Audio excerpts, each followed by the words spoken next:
Hello everyone, গল্পের ছেলেকে আজকে আপনাদের সাথে আছি আমি রাদ। আমার সাথে আছে হাই গাইস, আমি সোহা। আজকে আপনাদের জন্য যে গল্পটি নিয়ে আমরা এসেছি তার সামারি হচ্ছে আমার স্বামী আমাদের মেয়ের ডিএনএ টেস্ট করে ফল নেগেটিভ পেয়েছে, কিন্তু আমি তো কোনোদিন তাকে ঠকাইনি। সে এখন বলছে আমাদের সম্পর্ক মিথ্যা এবং সে তালাক চাচ্ছে। আমি এখন কি করি? সো দেরি না করে আমরা গল্পের ভিতরে চলে যাই। আমি জানি না এটা কিভাবে হলো, আর আমি সারাদিন ধরে কান্না থামাতে পারছি না। আমি কখনো প্রতারণা করিনি। আমি আমার স্বামীকে ভালোবাসি। আমরা কলেজ থেকেই একসাথে আছি, আর সে আমার জীবনের ভালোবাসা। সে দেখতে সুন্দর, সুদর্শন, দয়ালু। আর যদিও আমি আমার জীবনে দুজনের সাথে ঘনিষ্ঠ ছিলাম, বাট তা শুধুই অতীত। আমাদের মেয়ের আর কোনো সম্ভাব্য বাবা নেই। আমরা তখনই বিবাহিত ছিলাম এবং সক্রিয়ভাবে সন্তান নেয়ার চেষ্টা করছিলাম। আমি কখনো আমার স্বামীর সাথে প্রতারণা করিনি, করবও না। আর আমি জানি না কেন আমার স্বামী এই টেস্টটি করলো, কারণ আমি তো কখনো তার সাথে প্রতারণা করব না। যাই হোক, টেস্টের ফলাফল নেগেটিভ এসেছে, আর এখন সে মনে করছে যে সে এই মেয়ের বাবা নয়। আমি জানি না এটা তাকে আমি কিভাবে বোঝাবো যে এই টেস্ট ভুল, তোমার সন্দেহ ভুল, কিন্তু আমি এখন খুব ভয় পাচ্ছি। গত কয়েক মাস ধরেই সে এক অন্য মানুষ। যে মানুষটিকে আমি বিয়ে করেছি সে আর সে নয়। সে খুব ঠান্ডা হয়ে গিয়েছে, খুবই সন্দেহপ্রবণ, আমাকে কথায় কথায় সন্দেহ করে। সে বারবার আমার ফোন দেখতে চায়, কিন্তু কখনো বলেনি কেন দেখতে চায়। প্রথমে আমি দিতাম, কিন্তু কয়েকবার দেওয়ার পরে আমার মনে হয়েছে আমি জিজ্ঞেস করি, যদি তুমি কারণ না বলো আমি ফোন দিব না। সে আমার মেয়ের সাথেও দূরত্ব বজায় রেখে চলছে। সে অফিসে লম্বা সময় কাটায়। আমি জানি না এখন সে কি করছে, কিন্তু আমি জানি আমি প্রতারণা করিনি।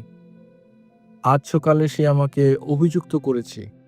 বলেছে যে সে টেস্ট করে দেখেছে যে যেহেতু আমার মেয়ের চোখের রং ব্রাউন, বাদামি, সে আমাদের মেয়ে নয়, কারণ আমাদের স্বামী স্ত্রী দুজনের চোখ নীল। এটা স্বাভাবিকভাবে হওয়া সম্ভব না। সেও এটাও আমাকে বলেছে এজন্য আমি যেন বাড়ি ছেড়ে চলে যাই, কিন্তু আমি বের হইনি। যেহেতু আমি বের হইনি, সে আমাদের বেডরুমের দরজা তালা দিয়ে আমাকে বেডরুমের বাইরে রেখে দিয়েছে। আমি এখন আমার মেয়ের ঘরে। একটি ভয়ঙ্কর অভিজ্ঞতা। আমি এখন কি করব? আমি জানতে চাই আমি কিভাবে আমার নির্দোষিতা প্রমাণ করতে পারি? কিভাবে নিশ্চিত করতে পারি আমাদের এই সম্পর্ক টিকে থাকবে? কারণ আমি যেকোনো মূল্যে আমাদের পরিবারকে একসাথে রাখতে চাই। আমার স্বামীর সাথে আমি সম্প্রতি কথা বলেছি। সে এখন ঘর থেকে বের হয়েছে। আমরা কিছু বিষয় নিয়ে আলোচনা করেছি। আমি আবারও বলছি যে আমি কখনো প্রতারণা করিনি, করব না। আমি তাকে কিছু টেস্টের নাম দিয়েছি, লিস্টই দিয়েছি, কিন্তু সে বলেছে সে এটা শুনতে চায় না। আমরা কালকে আবারও কথার জন্য বসবো। কথা বলে স জানতে পারলাম যে সে এখনো আমার মেয়েকে ভালোবাসে। আমার ব্যাপারেও সে কিছুটা নরম হয়েছে। আমাকে আর ঘর থেকে বের হতে বলেনি। আমি তাকে আমাকে জড়িয়ে ধরতে বলেছিলাম, সে আমার কথা শুনেছে। আমি ভয় পাচ্ছি যে আমি হয়তো তাকে বিশ্বাস করতে পারবো না, কিংবা সে আমাকে হয়তো আর বিশ্বাস করতে পারবে না। কিন্তু আমি শুধুই চাই আমাদের পরিবার আগের মতো স্বাভাবিক হোক। আমি কিভাবে ভালো স্ত্রী হতে পারি এবং তার প্রয়োজন মেনে চলতে পারি, একই সাথে নিজেরকে নির্দোষ হিসেবে প্রমাণ করতে পারি? সোহা, তোমার কি মনে হয়? গল্প তো শুনলা। সে চাচ্ছে যে আগের মতো স্বাভাবিক হওয়া, হ্যাঁ? কিন্তু এটা কিন্তু একটু টাফ হয়ে যাবে। কারণ তার যে ডিএনএ টেস্টটা করে দেখলো যে সে বাচ্চাটার বাবা না। তো একজন পুরুষ যখন দেখবে যে তার বাচ্চা তার না, সে তো লজিক্যালি এই কনক্লুশনে আসবে যে আমার ওয়াইফ আমার উপরে চিট করছে। অ্যান্ড বিকজ সে আমার উপর চিট করছে, সে তার ওই যে বারবার ফোন চেক করতে চাচ্ছে বা তার সাথে খারাপ ব্যবহার করতেছে বা তার সাথে কথা বলতেছে না। এটা ইটস ভেরি ন্যাচারাল। আমার কথা হচ্ছে দেখো এই মহিলাটা বারবার কিন্তু বলতেছে যে আমি চিট করি নাই। আর সে এটাও বলছে যে আমি চাই যে তুমি আরো টেস্টিং করো। হয়তো এই টেস্ট ভুল হতে পারে অ্যান্ড দ্যাটস ভেরি নরমাল। হ্যাঁ, অনেক সময় কিন্তু টেস্ট ওলটপালট হয়ে যায় বা টেস্টের রেজাল্ট ভুল আসতেই পারে। Nothing is 100% guaranteed. সো আমার অপিনিয়ন হচ্ছে টু রুল দ্যাট আউট সে আরেকবার টেস্টটা করুক। যদি দেখে যে টেস্টের পরে যে সে এখনো মানে রেজাল্ট ইজ সেম, তাহলে কিন্তু ইটস ইটস ন্যাচারাল যে সে তার ওয়াইফকে অ্যাকিউজ করবে। এখন একটা কথা হচ্ছে দেখো সে তার বউকে তাদের ঘর থেকে বের করে দিচ্ছে। এই জিনিসটা একটু আনফেয়ার। দ্য রিজন ইজ আমি বুঝছি যে সে কি জন্য এটা করছে, যে তুমি আমার উপর চিট করছো, আমি তোমার সাথে থাকবো না। কিন্তু একটা মহিলা যখন বারবার তোমাকে বলতেছে যে তুমি আরেকটু টেস্ট করো, আমি তোমার উপরে চিট করি না, সে কিন্তু এটা বারবার বলে যাচ্ছে তাকে, কিন্তু সে বিশ্বাস করতেছে না। সো ইজন্ট ইট অবভিয়াস যে লোকটা আরেকবার টেস্ট করুক? কারণ একটা টেস্টের উপরে তুমি এতগুলো ডিসিশনস দিয়ে নিচ্ছ, তোমার ওয়াইফের উপরে একটা জাজমেন্ট ক্রিয়েট করে ফেলতেছো যে এটা তো আমার বাচ্চা না, তার মানে তুমি চিট করছো। মানে বুঝতেছো লাইক আমি কি বলতেছি? হ্যাঁ, এবং আমি তোমার সাথে একমত। হুম। বা আমি আমি শিওর যে হাসব্যান্ড যথেষ্ট শিক্ষিত। একজন শিক্ষিত হলে তার এটা জানা উচিত যে কোনো টেস্টই কনক্লুসিভ না। হ্যাঁ। এবং একটা টেস্টের উপরে বেস করে একটা মানুষের বা এখানে আসলে ২ টা মানুষের ৩ টা মানুষের জীবন পুরা লন্ডভন্ডে হয়ে যাওয়া এটা আমার কাছে একটু আনফেয়ার বা একটু অপ্রাকৃতিক মনে হচ্ছে। হুম। তো আরেকটা জিনিস, মানুষের চোখের কালার, স্কিনের colour, the way someone looks, এগুলো কিন্তু অনেকগুলো ফ্যাক্টরের উপর ডিপেন্ড করে। জাস্ট বিকজ বাবা-মার একটা ক্যারেক্টারিস্টিক, এটা মানে এটা না যে বাচ্চার ঠিক ওই সেম ক্যারেক্টারিস্টিক হবে। আমরা কিন্তু অনেক সময় দেখি যে বাবা-মা দুজনই ফর্সা, বাট তার বাচ্চাটা কালো। তার মানে কি তার ওয়াইফ চিট করছে? না, অবভিয়াসলি নট। কারণ জেনেটিক্স এমন একটা জিনিস যে তোমার দাদার কোনো একটা ক্যারেক্টারিস্টিক তোমার বাচ্চার মধ্যে চলে আসলো। জাস্ট বিকজ তোমার বাচ্চা লুকস ডিফারেন্ট ডাজন্ট মিন যে তোমার বাচ্চা তোমার না, বা কেউ চিট করছে বা কোনো একটা কাহিনী হয়েছে। তো আমি একমত। এত কিছু যখন মানে নাম্বার 1 জেনেটিক্স প্লে করতে পারে একটা রোল, নাম্বার 2 হচ্ছে টেস্টিং ভুল আসতে পারে, আর তোমার ওয়াইফ তোমাকে বারবার বলতেছে। সো 3টা point. So according to that আমার মনে হয় যে লোকটার আরেকবার একটু টেস্টিং করা উচিত। তারপরে যদি দেখে যে না রেজাল্ট ইজ দ্য সেম, তারপরে সে ডিসিশন নিতে পারে তার ওয়াইফকে তালাক দিবে না, if they want to work on the marriage বা যেটাই করতে চায়। সো দ্যাটস মানে আমার আর এর থেকে বড় সাজেশন তো নাই। আচ্ছা, হ্যাঁ। ধন্যবাদ। এটা গুড নিউজ। আমাদের কাছে একটা আপডেট আছে। ওকে। আচ্ছা দেখি এখন আপডেটে যেটা বলছে সেটা হচ্ছে, যদিও আমার স্বামী কিছুদিন আমার উপরে অবিশ্বাসী ছিল, কিন্তু পরে সে তার আচরণের জন্য ক্ষমা চেয়েছে এবং বলেছে যে সে আমাদেরকে বাড়ি থেকে বের করার চেষ্টা করবে না। কিন্তু সে ওয়ার্নিং হিসাবে এটাও বলেছে যে যদি সমস্ত টেস্টের ফলাফল আগের মতো নেগেটিভ আসে, তাহলে সে বিশ্বাস করবে যে আমি প্রতারণা করেছি এবং সে সবকিছু ধ্বংস করে দিবে। আমি এটাই বলতেছিলাম যে আরেকবার টেস্ট করা হোক। কিছু না মানে হ্যাঁ। টেস্টিং না করে আগানো উচিত না। তো গুড নিউজ। আমরা কিছু টেস্ট করেছি। আমাদের ৩ জনেরই রক্তের পরীক্ষা করা হয়েছে এবং আমাদের কাছে স্পেশালিস্টের অ্যাপয়েন্টমেন্ট ছিল।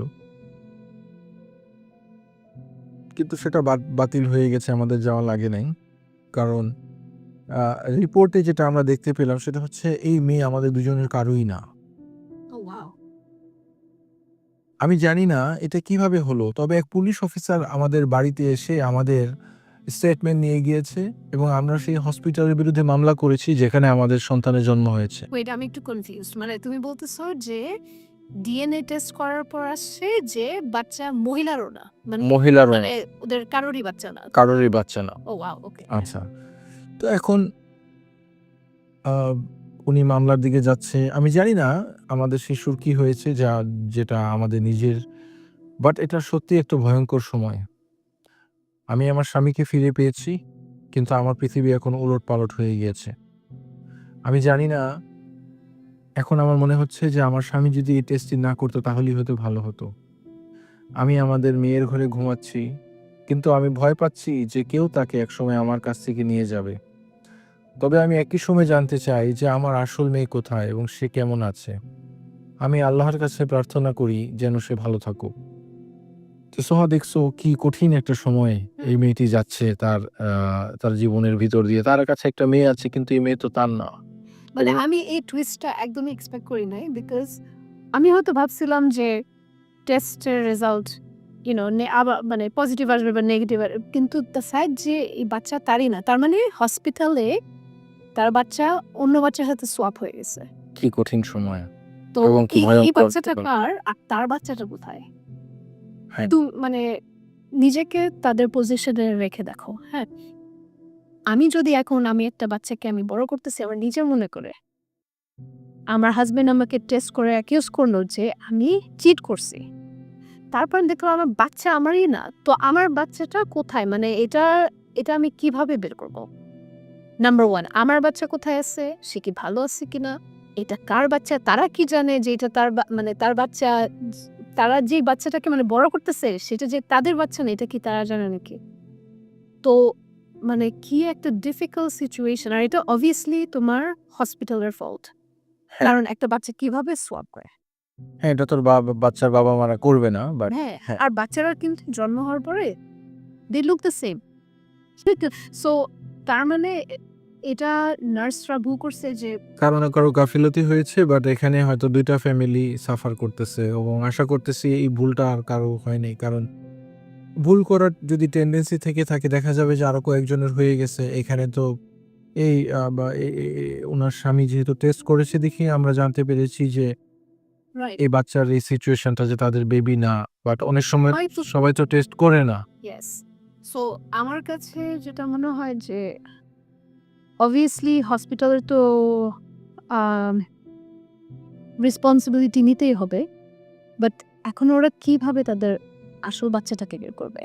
আচ্ছা, হ্যাঁ, তো গল্পের আরেকটু অল্প একটু বাকি আছে।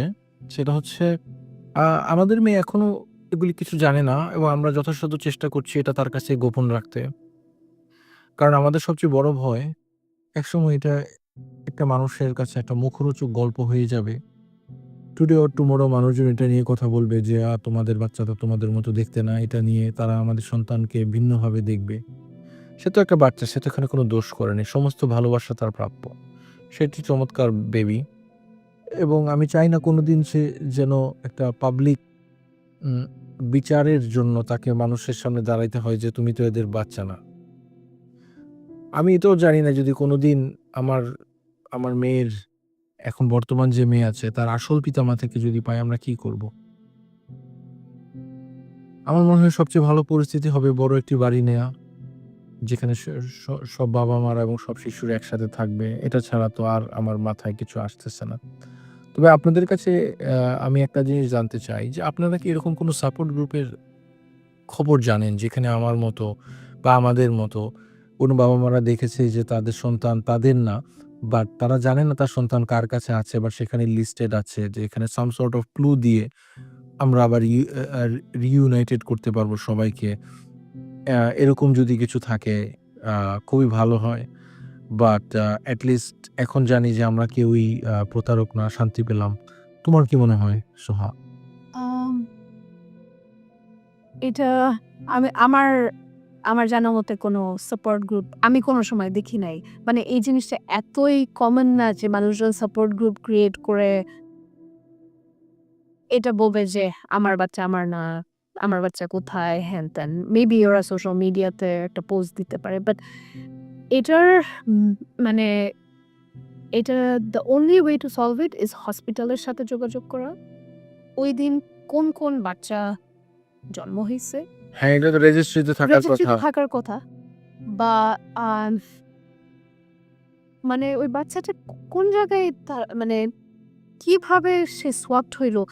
এ there has to be a way হসপিটালে জানার, মানে একটা ওয়ে থাকার আমার কথা। যেটা মনে হয়, যদি হসপিটালটা খুব বেশি দেখো, বাচ্চা-কাচ্চা তো মানে মানে আনলেস এটা একটা বিশাল বড় হসপিটাল, এনি গিভেন টাইমে মিনিমাম ১০ টার বেশি বাচ্চা জন্ম হওয়ার কথা না। সেটাই। উনারা যদি উনাদের বাচ্চার যে সময়টা এটা তো ওনারাই জানেন, ওই সময়টা ধরে ওই একদিনে যতগুলি বাচ্চা জন্ম হয়েছে সবারই যদি বাবা মার অ্যাড্রেস নিয়ে মিলায়, এটা খুব বেশি একটা ডিফিকাল্ট কাজ হবে না। প্লাস সবাই কিন্তু ছেলে, মানে ছেলেও হইতে পারে মেয়েও হইতে পারে, সো তাহলে কিন্তু তোমার 50% বাদ হয়ে গেল। এবার যদি মেয়ে বাচ্চা হয় তুমি খালি তাদের সাথে দিস ইজ ম্যাচ ওয়্যার করলা। স্ট্যাটিস্টিক্স আমাদেরকে হেল্প করবে। হ্যাঁ, সেটাই। সো মানে সাপোর্ট গ্রুপ দিয়ে পাওয়াটা অনেক টাফ হবে। কারণ মানে যে বাচ্চা, তোমার বাচ্চা যে ফ্যামিলিতে গেছে তারা মেবি ডিএনএ টেস্ট করে নাই। করে নাই। হ্যাঁ, সাপোর্ট তাহলে গ্রুপে গেলে জিনিসটা আসলে এটা করে না। কঠিন হয়ে যাবে। অনেকটা গোপাল ভাঁড়ের গল্পের মতোই যে মানে যে জিনিস যেখানে হারাইছে এখানে না খুঁজে অন্য জায়গায়। যেহেতু ঘটনাটা ঘটছে হসপিটালেই, আমাদেরকে খুঁজতে হবে হসপিটালের ভিতরেই এবং আ পুরো হসপিটালও দেখা লাগবে না। জাস্ট অল্প একটু অংশ দেখলেই হবে। রাইট। বা যাই হোক, সুন্দর একটি আলোচনা হলো। একটা ভয়ঙ্কর গল্প শুনলাম। দোয়া করি কোনোদিন কারো জীবনে যেন এরকম ঘটনা না ঘটুক। দর্শক মণ্ডলী, আমাদের সাথে থাকার জন্য আপনাদেরকে অনেক ধন্যবাদ। Please don't forget to like and subscribe our channel. আগামী সপ্তাহে আবার নতুন একটি গল্প নিয়ে আশা করছি আপনাদের সামনে আসতে পারবো। আমি সাইন অফ করছি রাদ। হ্যাঁ, ওকে, বাই গাইস। আমি সোহা, অ্যান্ড আবার দেখা হবে নেক্সট উইক। ভালো থাকবেন, সুখে থাকবেন। ধন্যবাদ।